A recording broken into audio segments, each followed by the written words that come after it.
Sir, ಈಗ cinema release ಅಂತ ಇಂಥದ್ರಲ್ಲಿ ಒಂದು ಬೇರೆ ವಿಚಾರ ಮಾತಾಡಬೇಕು, ಸಿನಿಮಾ ಕಂಟೆಂಟ್ ಬಗ್ಗೆ ಮಾತಾಡಬೇಕಿತ್ತು. ಬಟ್ ಆದರೆ ಸಿನಿಮಾದ ಕಾಂಟ್ರವರ್ಸಿ ಬಗ್ಗೆ ಮಾತಾಡುವಂಥ ಸಂದರ್ಭ. ಫಸ್ಟ್ ನಿಮ್ಮ ರಿಯಾಕ್ಷನ್, ಈ 50 ಲಕ್ಷ ಹಣ ನಿಮಗೆ ಕಮಿಷನ್ ಬಂದಿದೆ ಅನ್ನುವಂಥ ವಿಚಾರದ ಬಗ್ಗೆ ಸ್ಪಷ್ಟನೆ. ಅದಕ್ಕೋಸ್ಕರನೇ ಕರೆದಿದ್ದೀನಿ. ಅಂದರೆ ನನಗೂ ಬೆಳಿಗ್ಗೆ ಯಾವುದೋ ಒಂದೆರಡು ಖಾಸಗಿ ವಾಹಿನಿಲಿ ಅದನ್ನು ನೋಡಿದಾಗ ಎಷ್ಟು ಒಂದು ಕಡೆ 50 ಲಕ್ಷ ಅಂತ ಹೇಳ್ತಾಯಿದ್ರು, ಇನ್ನೊಂದು ಕಡೆ 75 ಲಕ್ಷ ಅಂತಂದರು, ಇನ್ನೊಂದು ಕಡೆ ಯಾವುದೋ ಇದರಲ್ಲಿ 1 ಕೋಟಿ ಈ ಥರದ್ದೆಲ್ಲ ಬಂತು. ಅಂದರೆ ನಾನು ಇದನ್ನು ಕರೆದಂಥ ಉದ್ದೇಶ ಒಂದು ಕ್ಲಾರಿಫಿಕೇಷನ್ ಕೊಡಬೇಕು ಅನ್ನೋ ಉದ್ದೇಶದಿಂದನೇ ಕರೆದಿರುವಂಥದ್ದು. ಅಂದರೆ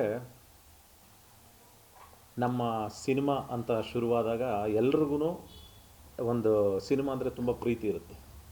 ಆ ಪ್ರೀತಿಯಿಂದನೇ ಎಲ್ಲರೂ ಕೆಲಸ ಮಾಡ್ತಾಯಿರ್ತೀವಿ. ಆ ಕೆಲಸದ ಮಧ್ಯದಲ್ಲಿ ಈ ಥರದ್ದೇನೋ ಒಂದು ಡಿಸ್ಟರ್ಬೆನ್ಸ್ಗಳು, ಏನೋ ಒಂದು ಅಂದರೆ ನಾನು ನೋಡಿದಂಥದ್ದು ಒಂದೆರಡು ಯಾವುದು ಏನೋ ಕಮಿಷನ್ ಡೈರೆಕ್ಟರ್ ಅಂತ ಯಾವುದೋ ಒಂದು ಖಾಸಗಿ ಚಾನಲಲ್ಲಿ ಬಂತು. ಮತ್ತು ಅದಾದಮೇಲೆ ಅರ್ಜುನ್ ಅರೆಸ್ಟ್ ಆಗ್ತಾರಾ ಅನ್ನೋ ಥರದ್ದೊಂದು ಬಂತು. ಏಕೆಂತಂದರೆ ಆ್ಯಕ್ಚುಲಿ ಇದಕ್ಕೆ 15 ದಿನದ ಹಿಂದೆ ಅದು ಕಂಪ್ಲೇಂಟ್ ಆಗಿದ್ದಿದ್ದು ಯಾರ್ದು, ಸತ್ಯರೆಡ್ಡಿ ಅನ್ನೋ ಒಬ್ಬ CG ವ್ಯಕ್ತಿ ಮೇಲೆ. ಅದರಲ್ಲಿ ಇರುವಂಥದ್ದು 2 ಹೆಸರು, ಒಂದು ಸತ್ಯರೆಡ್ಡಿ, ಇನ್ನೊಂದು ಸುನೀಲ್ ರೆಡ್ಡಿ ಅಂತ ಅಂದ್ಬಿಟ್ಟು.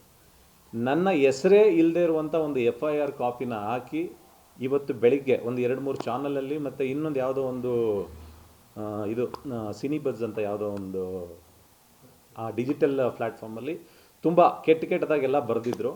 ಹಂಗಾಗಿ ಆ ವಿಚಾರಗಳಿಗೂ ನನಗೂ ಯಾವುದೇ ರೀತಿ ಸಂಬಂಧ ಇಲ್ಲ ಅಂತ ತಿಳಿಸ್ಬೇಕಾಗಿದ್ದದನ್ನು ನಾನು ಹೇಳೋದಕ್ಕಿಂತ ಹೆಚ್ಚಾಗಿ ನನ್ನ ಲಾಯರ್ ಶಂಕರಪ್ಪ ಅವ್ರಿಗೆ ಹೇಳಿದೆ, ಈ ಥರ ಆಗಿದೆ, ಈ ಥರ ಸಿನಿಮಾದ TV ಗಳಲ್ಲೆಲ್ಲ ಬರ್ತಾ ಇದೆ, ಈ ಥರದ್ದೆಲ್ಲ ಮಾಡ್ತಾ ಇದ್ದಾರೆ ಅಂತ. ಅದಕ್ಕೆ ಬನ್ನಿ ಅರ್ಜುನ್ ಒಂದ್ಸತಿ ಕರೆಸಿ ಮಾತಾಡೋಣ ಅಂತ ಅಂದ್ಬಿಟ್ಟಂದ್ರು. ಅದಕ್ಕೆ ಬಂದಿದ್ದೀನಿ. ಹೇಳಿ ಸರ್, ಈಗ ನಿಮ್ಮನ್ನ ಈ ವಿಚಾರವಾಗಿ ಪೊಲೀಸ್ ಸ್ಟೇಷನ್ಗೆ ಕರೆದು ಮಾತನಾಡುವಂಥ ಪ್ರಯತ್ನ ಆಗಿತ್ತು ಅನ್ನುವಂಥದ್ದು. ಅಂದರೆ ಕರೆದಿದ್ದ ಉದ್ದೇಶ ಏನು ಅಂತಂದರೆ, ಈ ಥರದ್ದೊಬ್ಬ ಸಿಗಾಕೊಂಡಿದ್ದಾನೆ. ಯಾಕೆಂದರೆ ನಮ್ಮ ಸಿನಿಮಾದಲ್ಲೇ ಕೆಲಸ ಮಾಡ್ತಾ ಇದ್ದಂಥವನು ನಮ್ಮನ್ನು ಕರೆದು ಇವ್ರು ಹೇಗೆ ಸಂಬಂಧ ಏನು ಅಂತಂದ ಕೆಲಸದ ವಿಚಾರದಲ್ಲಿ ವಿಚಾರಿಸಿದ್ರು. ಇವ್ರಿಗೆ ಎಷ್ಟು ದುಡ್ಡು ಕೊಟ್ಟಿದ್ದು, ದುಡ್ಡೊಂದು ವಿಚಾರಗಳು ಏನೇನಿತ್ತು ಅದು ಪ್ರೊಡ್ಯೂಸರು ಮತ್ತು ಆ ಸತ್ಯರೆಡ್ಡಿ ಅನ್ನೋ ವ್ಯಕ್ತಿ ಮಾಡ್ಕೊಂಡಂಥ ಒಂದು ಅಗ್ರಿಮೆಂಟ್. ಅದ್ರ ಮಧ್ಯದಲ್ಲಿ ನಮ್ಮನ್ನು ಕರೆದು ವಿಚಾರ ಮಾಡಿದ್ದು ಯಾವಾಗಿಂದ ಪರಿಚಯ, ಹೆಂಗೆ ಪರಿಚಯ, ಇವ್ರು ಈ ರೀತಿ ಹೇಳ್ತಾ ಇದ್ದಾರೆ, ನಿಮ್ಮದು ಇದಕ್ಕೆ ರಿಯಾಕ್ಷನ್ ಏನು ಅಂತಂದರೆ ನಾನು ಒಂದೇ ಮಾತು ಹೇಳಿದ್ದು. ಅಂದರೆ ಒಂದು 4-5 ಹೆಸರುಗಳು ಹೇಳಿದ್ದಾನೆ. ಅಂದರೆ ಒಂದು ನಮ್ಮ ಕಂಪ್ನೀಲಿ ಒಂದು 2.5 CR ಅನ್ನೋದು ಇದನ್ನು ತಗೊಂಡಿದ್ದಾನೆ. ಅದಾದಮೇಲೆ ಇನ್ನೊಂದು ಯಾವುದು ಸ್ವಾಮಿ ಅದು ರಾಕ್ಲೈನ್ ಸಾರ್ದ ರಾಕ್ಲೈನ್ ಸಾರ್ದು ಒಂದು 50 ಲಕ್ಷ. ಅದಾದಮೇಲೆ ಮನು ಅಂತ ಋಷಭ ಸಿನಿಮಾದಲ್ಲೂ 1.25 ಕೋಟಿ ರೂಪಾಯಿ ಫ್ರಾಡ್ ಮಾಡಿದ್ದಾನೆ ಆ ವ್ಯಕ್ತಿ. ಅಂದರೆ ನಮ್ಮ ಸಿನಿಮಾದಲ್ಲೇ ಒಂದು 4-5 ಜನಕ್ಕೆ ನೀವೇನೋ ಇದು ಮಾಡ್ತಾ ನಮ್ಮ ಸಿನಿಮಾದಲ್ಲೇ ಒಂದು 4-5 ಜನಕ್ಕೆ ಕೊಟ್ಟಿದ್ದೀವಿ ಅನ್ನೋ ಒಂದು ವಿಚಾರನ ಅವನು ಎಲ್ಲದರಲ್ಲೂ ಹೇಳ್ಕೊಂಬಂದಿದ್ದಾನೆ. ಇದು ಸುಳ್ಳು ಅಲಿಗೇಷನ್ ಅಂತ ಅಂದ್ಬಿಟ್ಟು ಸ್ಟೇಷನ್ನಲ್ಲೇ ಎಲ್ಲ ಎನ್ಕ್ವೈರಿ ಎಲ್ಲ ಮಾಡಿ ಇದಕ್ಕೂ ನಿಮಗೂ ಯಾವುದೇ ರೀತಿ ಸಂಬಂಧ ಇಲ್ಲ ಅಂತ ಹೇಳಿ ನಾನು ಅಡ್ವೊಕೇಟ್ ಕಡೆಯಿಂದ ಬಂದು ಇವ್ರಿಗೆ ಹೇಳಾದ್ಮೇಲೆ ಅವರು ಕೂಡ ಇಲ್ಲ ಕರೆಸ್ಬಿಡಿ, ಇವತ್ತು ಒಂದು ಮೀಡಿಯಾನ ಕರೆಸಿ ಅದನ್ನು ಡಿಕ್ಲೇರ್ ಮಾಡಿ ಹೇಳೋಣ ಅಂತ ಅಂದ್ಬಿಟ್ಟು ಹೇಳಿದ್ರು. ಅದಕ್ಕೋಸ್ಕರ ಇದನ್ನು ಯಾವ ಸ್ಟೇಷನ್ಗೆ ಮತ್ತೆ ಯಾವಾಗ ಕರೆಸಿದ್ರು?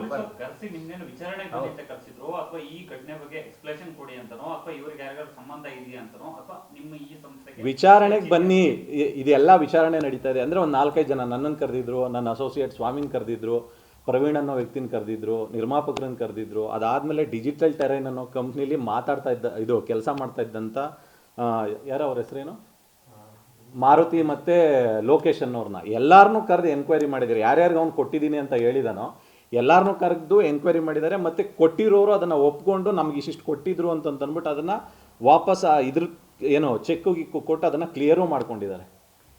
ನಿಮ್ಮ ಮೇಲೆ ಯಾಕೆ ಸರ್ ಕಮಿಷನ್ ಆರೋಪ? ಅದೇ ನನಗೂ ಗೊತ್ತಿಲ್ಲ. ತಂಡದ ಭಾಗ ನೀವು, ಹೌದಾ? ನಿರ್ಮಾಪಕರು, ನಿರ್ದೇಶಕರು ಮತ್ತು ನಟರು ಒಂದು ಕೋಆರ್ಡಿನೇಷನ್ ಇಲ್ಲದೇ ಈ ಸಿನಿಮಾ ಸಾಧ್ಯ ಇಲ್ಲ. ಎಲ್ಲವೂ ಆಗಿದೆ, ಈಗ ಯಾಕೆ ಈ ಥರದ್ದು?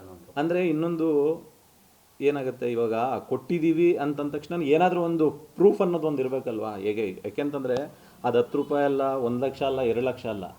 ಒಬ್ಬರು 50 ಲಕ್ಷ ಅಂತಾರೆ, ಒಬ್ಬರು 75 ಲಕ್ಷ ಅಂತಾರೆ, ಇನ್ನೊಬ್ರು 1 ಕೋಟಿ ಅಂತಾರೆ. 1 ಕೋಟಿನ ಯಾವುದಾದ್ರೂ ಒಂದು ಫೋನ್ ಕಾಲೋ ಇಲ್ಲ ಅಂತಂದ್ರೆ ಅಟ್ಲೀಸ್ಟ್ ಒಂದು ಮೆಸೇಜೋ ಇಲ್ಲ ಅಂತಂದರೆ ಯಾವುದು ಕೊಟ್ಟಿರೋದಕ್ಕೆ ದುಡ್ಡು ಕೊಟ್ಟಿದ್ರು ಅವ್ನು ಎಲ್ಲಿ ಡ್ರಾ ಮಾಡಿದ್ದಾನೆ, ಎಲ್ಲಿ ಕೊಟ್ಟಿದ್ದಾನೆ, ಯಾವ ಜಾಗದಲ್ಲಿ ಕೊಟ್ಟಿದ್ದಾನೆ ಅನ್ನೋದಕ್ಕಾದ್ರೂ ಒಂದು ಮಾಹಿತಿನಾದರೂ ಇರಬೇಕಲ್ವ.